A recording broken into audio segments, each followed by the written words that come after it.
From the studios of Farm Journal Broadcast, this is AgDay.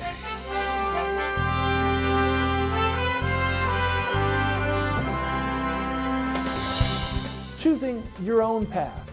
Try to do my best every day. How one farmer has taken a legacy and turned it into something of his own.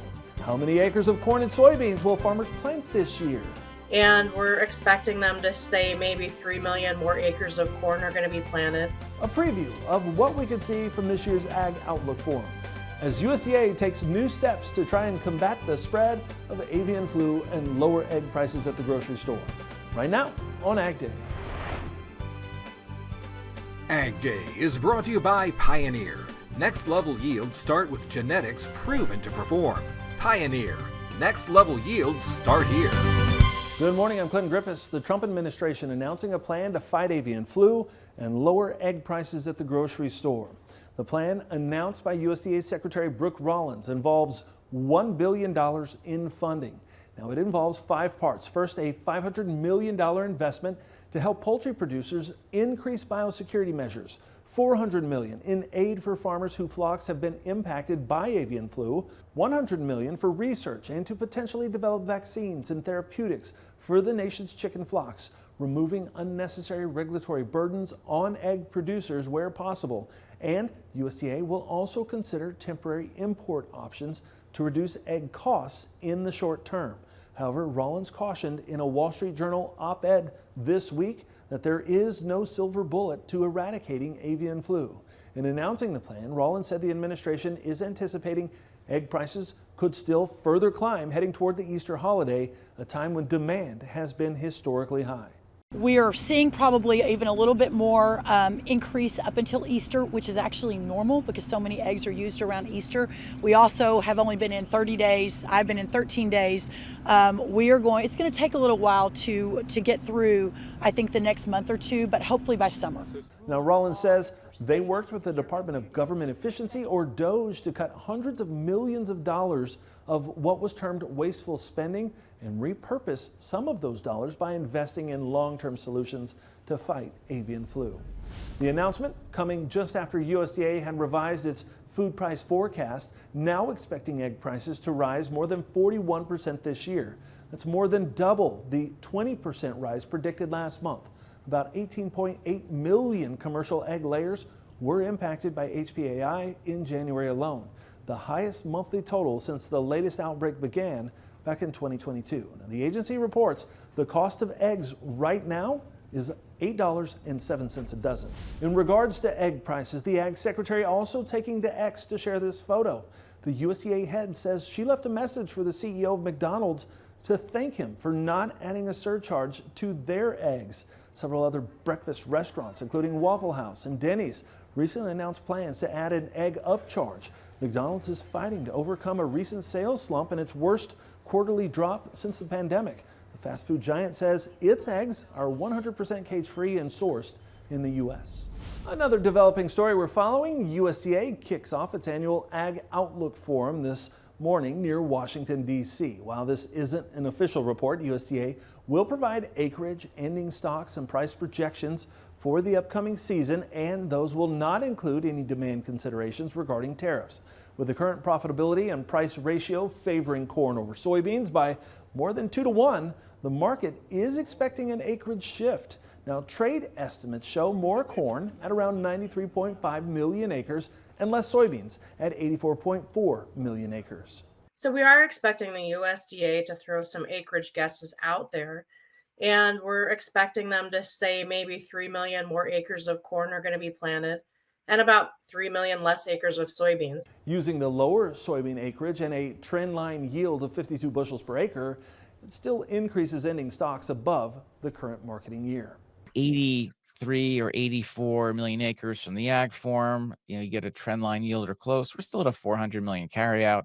And using a trend line yield of over 181 bushels for corn, that raises ending stocks to 1.9 billion bushels compared to the current 1.54 billion. However, the weather and input availability will play a big role in what is planted this spring.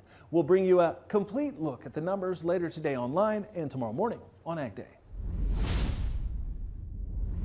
It will be a windy day across much of the Midwest, but what is that wind ushering in? Meteorologist Jack Van Meter has the latest for us. We're still watching this very up and down pattern, especially for parts of the middle plains to northern plains and actually going off into regions of the Midwest. Here's today's high temperatures. As we can see, 54 degrees in Cincinnati, 61 out there in St. Louis. And we're watching this line of 60s start to creep up to the north. But take a look at this low that's going to be moving off from Canada over the Great Lakes.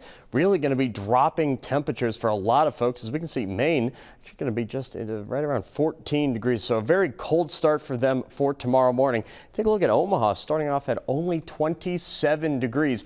And this is a type of pattern that we're going to still watch over and over again. There's still a couple more clipper systems and just large low pressure systems that we're keeping a rather close eye on. That's pretty much going to be riding the border between the United States and Canada, especially over Minnesota there. 46 degrees up there in Minneapolis. And talk about high winds. Take a look at what the winds in the northwest did to this patio bubble tent. The security cam footage capturing a gust of winds, sending it sailing in Seattle. The owner says it has been in place for 5 years, and he had it even weighed down. Well, I'll have more, especially on that windy forecast, coming up. Also from Capitol Hill, the Senate has confirmed Jamison Greer to be the next U.S. Trade Representative. Greer's nomination cleared the Senate by a 56-43 vote. He is a veteran of President Donald Trump's first term dealing with China, Mexico, and Canada. The American Farm Bureau congratulating Greer, saying his experience with trade issues will help create a level playing field to help farmers and ranchers compete internationally and address food needs around the world. A growing debate online about an issue involving many farmers. A Republican congressman's statement that, quote, using corn to make fuel increases the price of food. That's a direct quote from Representative Thomas Massie of Kentucky. Now, the legislator publishing that on his X account. Massie adding that he asked Grok, an AI chatbot, if ethanol subsidies and mandates increase food prices. And he said that it replied that it could indeed push up food prices, increasing the demand for corn, with more corn getting diverted to ethanol refineries. Grok reasoned there's less for livestock feed, processed foods, or export markets. Now, Massey's statements come as Congress debates a budget reconciliation plan in E15.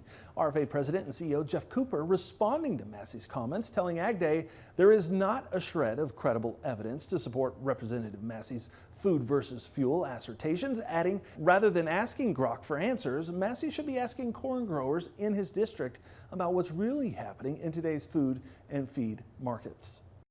Lean hogs were one of the bright spots in commodity markets on Wednesday. We'll talk about that coming up next. And later, when his dad passed away, Dalton had to choose farming or college. He chose both and is now building his own path in northern Arkansas. We'll meet this year's top producer Next Gen Award winner in the country. AgDay is sponsored by Germinator Closing Wheels. Germinator steel closing wheels, perfected in conventional, excels in no-till. Order 12 to 16 rows today and qualify for free shipping or 20% off an end zone moisture management package.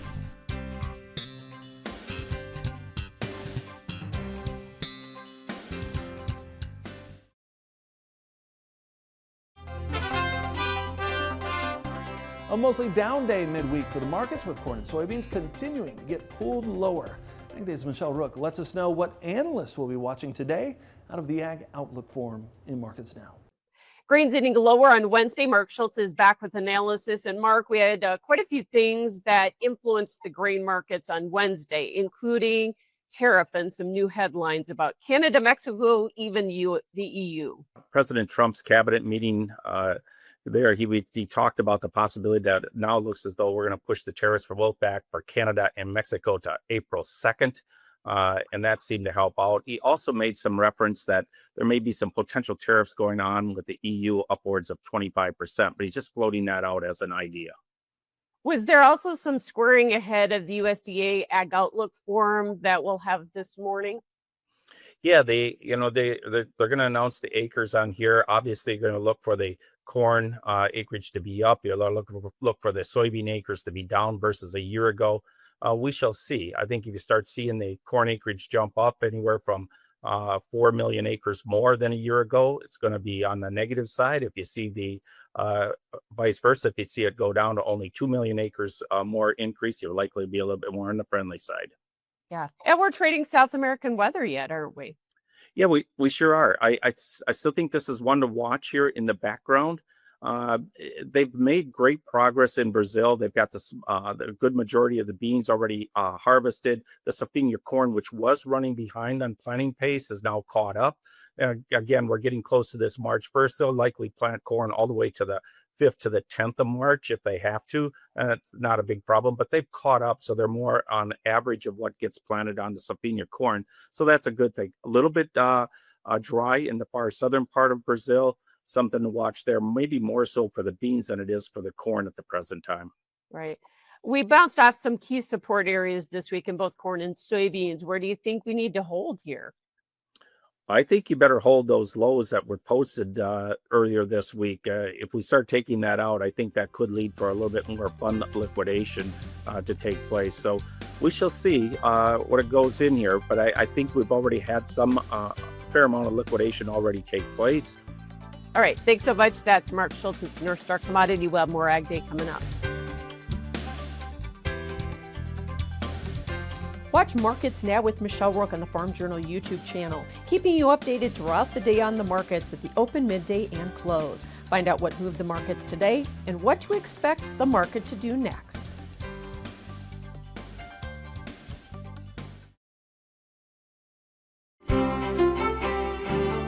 Let's go ahead and talk about those windy conditions that we're seeing, especially for parts of the Midwest. Again, this is going to just be in a couple hours, and as we can see right around Iowa, and again, parts of Missouri and even going into Illinois, seeing gusts right around 30 all the way up to 35 miles an hour. That's just going to be a weaker system that's going to be moving through central and southern Indiana, actually parts of northern Kentucky later on this afternoon.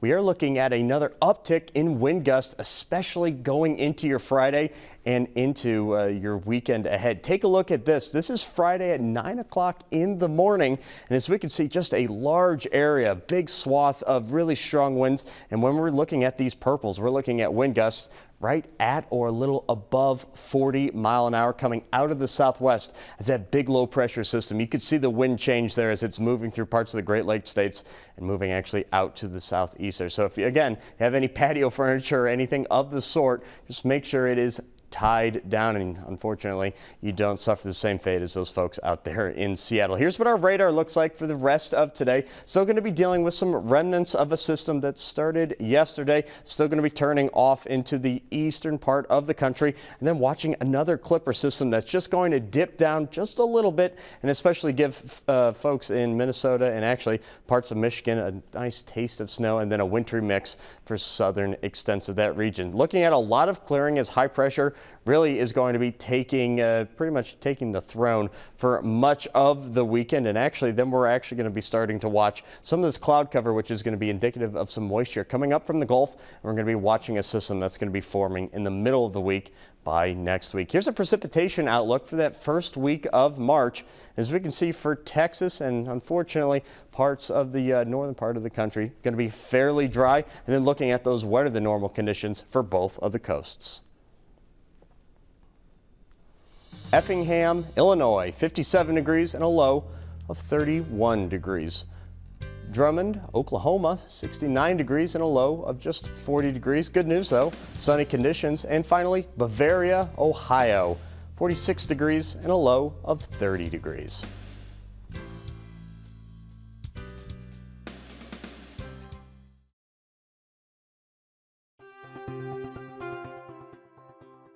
How much feed are livestock consuming in this country? Well, the Institute for Feed Education and Research adding it all up, supplying this graphic, which shows in 2023, U.S. livestock, poultry, and farmed aquaculture consumed about 283 million tons of feed. Beef cattle consume the most at more than 76 million tons, followed by broilers, hogs, dairy cattle, egg-laying hens, turkeys, and the rest. The report, conducted by the researchers at Decision Innovation Solutions, looked at over 70 unique feed ingredients, finding that by weight, corn tops the list at just under 160 million tons, followed by soybean meal at over 35 million tons. Now, Iowa topped the list in tonnage of feed ingredients fed to animals, followed by Texas and Nebraska.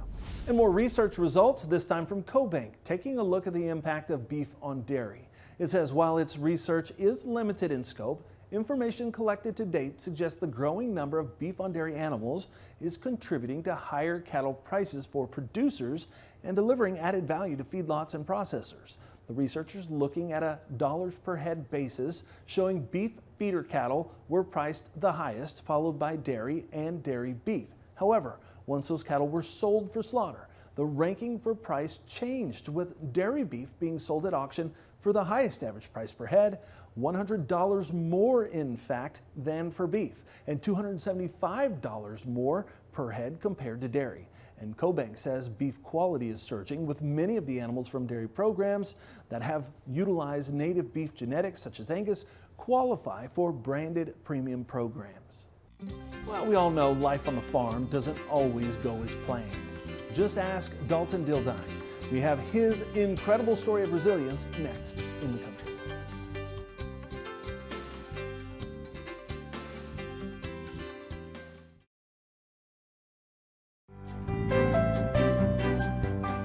The fourth-generation farmer is making a name for himself, taking what he learned from his father and turning it into something that he can call his own. And he's doing it by always looking for new opportunities. And that's why, as AgDay's Michelle Rook reports, he's this year's Top Producer Next Gen Award winner. Well, I'm pretty proud. I've worked really hard to be where I am. Fourth-generation Arkansas farmer Dalton Dildine always dreamed of farming and following in his father's footsteps. I knew I wanted to farm and really couldn't imagine doing anything else. But Dalton's dad unexpectedly passed away when he was a senior with a limited succession plan in place, leaving him with the choice to take over the operation, start his own farm, or go to college. He chose all three. I would go to school and come home. After I graduated, I started taking over the whole operation and really tried to do things that my father would be proud of and that I could be proud for myself, and just tried to do my best every day. He co-managed Half Moon Farm with his mother until 2010, when he went on his own, creating Mesa Luna Farms. We farm in the Delta of Arkansas. We maintain about 6,000 acres, cotton, soybeans, wheat, corn, and rice. 2,700 acres of that are owned, the rest rented, and the farm employs 4 full-time workers. One of my big goals is to just try to be efficient. Whatever can be done. We use technology, we buy bigger equipment to be able to do more with less. We have moisture sensors in our fields that will tell me the optimal time to start irrigation, turn off irrigation. A lot of automation on our farm. Dildine also purchased a commercial grain facility during the harvest season of 2022 amid a drought that was leading to significant decreases in basis due to low river levels. It's about 750,000 bushel storage. Right now we're using or able to use about 600,000 of that capability. Beyond the adversity of losing his dad, he also suffered a major injury shortly after he started farming, crushing 2 vertebrae in his back. I had a long road to recovery right in the beginning of farming year. I had to do a whole lot of talking on the phone and teaching somebody else how to run that sprayer, and it was a lot. It was a lot to deal with. But he learned a valuable lesson that served him well on the farm. Taught myself to be a whole lot more patient and to not be wide open all the time. Dildine's wife, Skyver, a family nurse practitioner, also assists on the farm and says she couldn't be prouder. So I'm just proud of him. He's worked very hard throughout the years. He didn't have a mentor in his younger years to kind of guide him through some of the hard farming lessons, and he's learned those on his own and with the help of others. But he's just really put in a lot of legwork and a lot of tears and blood, and just really powered through all the adversities and come out on top. So I'm proud. And despite that, Dildine says he's reached many of his farming goals, and others can too.